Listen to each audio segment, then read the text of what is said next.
Yesterday was the first National Women's Day ever. Luckily it was my day off because I think we should all get the day off anyways.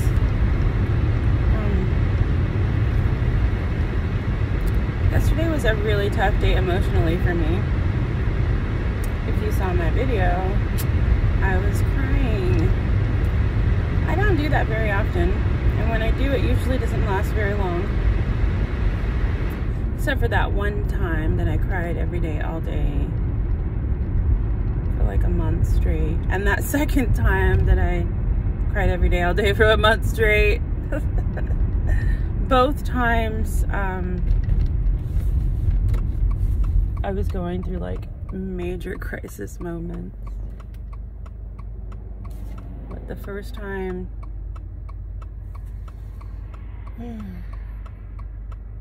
I felt trapped. I was in a abusive relationship, and I was attending this non-denominational church regularly, and everyone at church, including my family members, kept telling me that I needed to marry this man because we had a child. Because we had a child out of wedlock. And God doesn't like fornication. So, because I was young and naive, I think I was about 25, and I had already been with this guy for like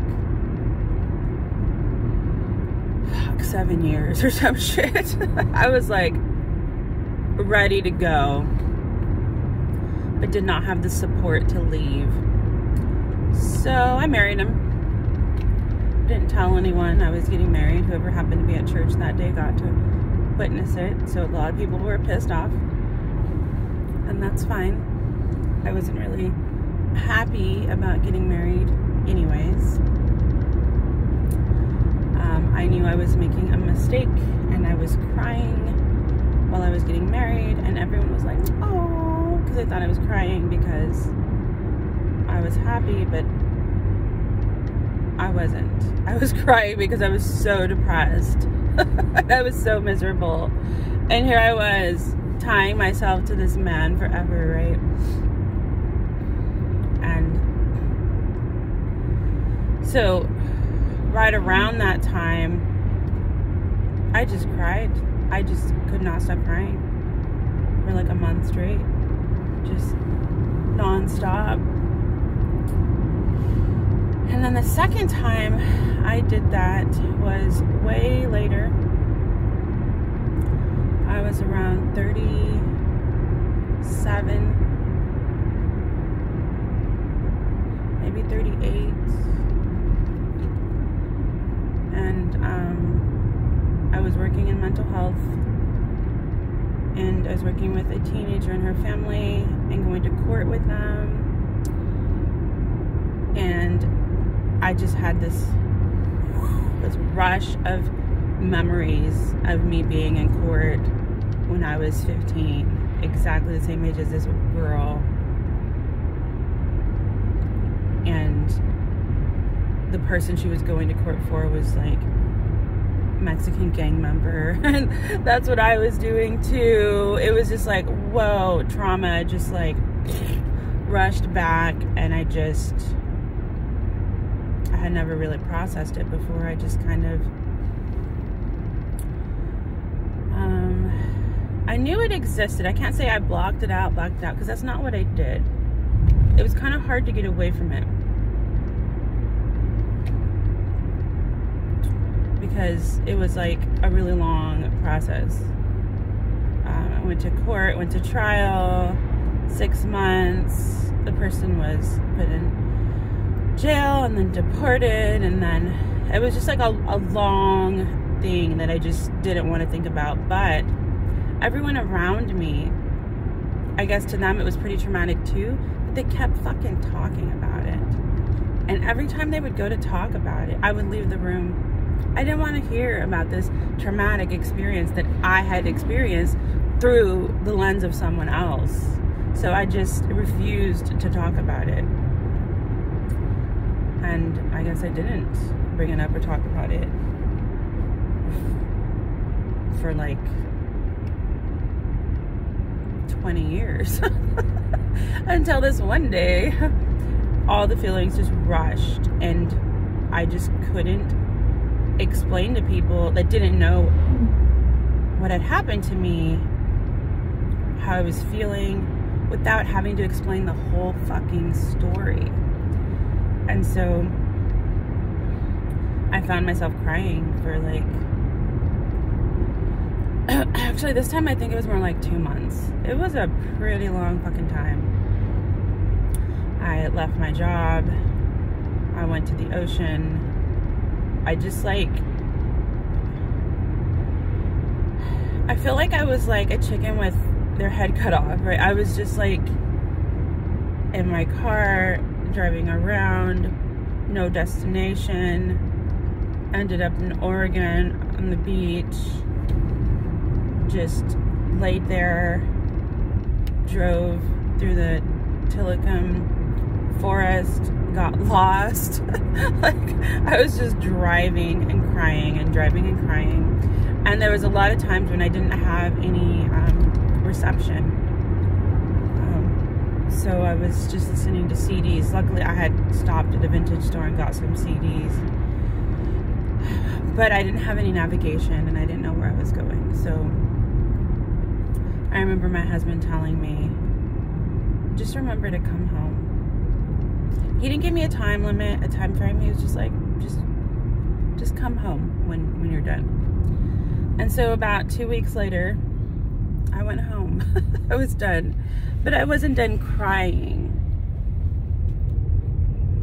Dude, I swear, everyone that asked me what was wrong, I just spilled the beans. And I bet they were kind of regretting asking me. Because I didn't care. I got to the point where I was just like, fuck it. I'm gonna let everyone know. If you ask me, you're gonna know. Even if you don't ask me, you're gonna know. If you're at my house visiting, you're gonna know. Like, and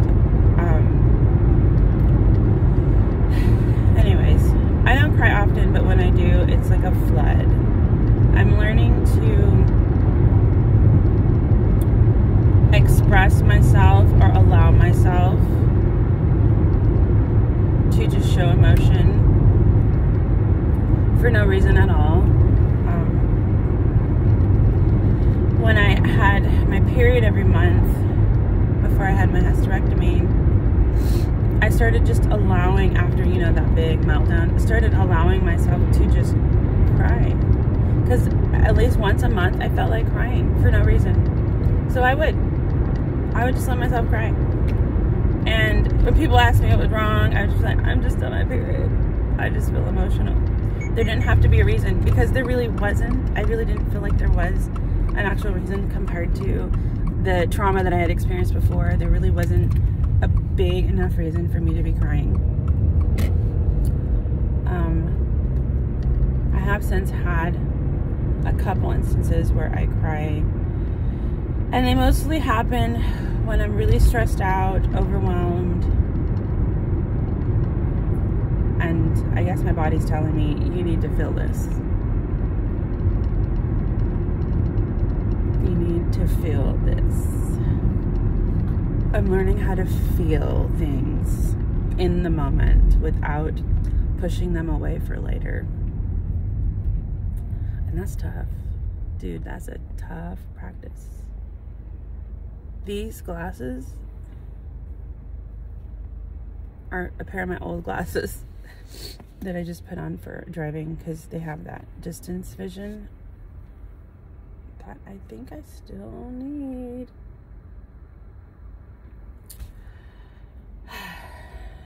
Anyways, that's today. Today is just self-reflection day. I've been doing that a lot lately. Just reflecting and trying to be present in the moment now, since I did that retreat last weekend. And I've realized that a lot of times when I'm alone in my head, or even when I'm not, when I'm fucking talking, I am constantly thinking about the past. I'm constantly thinking about the past, getting angry about the past, or sharing my experience with my past with families that I work with. Sharing the experience as a way to let them know that I can relate and I've been through it and you can too. But that means I'm constantly revisiting my past. And that doesn't help me stay in the present. So now that I'm mindful of that, it's like constantly in my head. Like, what? Stop. What? Stop. Stop thinking about that. Stop thinking about that. I find myself, like, I'm paying attention to my emotion, and I find myself getting angry about things that already happened in my mind. Like I'm reliving them again. And I want to stop doing that. I'm either re-experiencing a traumatic emotion from my past again, or I'm anxious about the future. I want to stop doing that. I want to be present now. Here now. And that's a challenge because my job, I'm constantly planning on my calendar for the future, right? So I got to figure out a way to still be functional enough to plan ahead, but to not get attached to the ideas that I have for my future,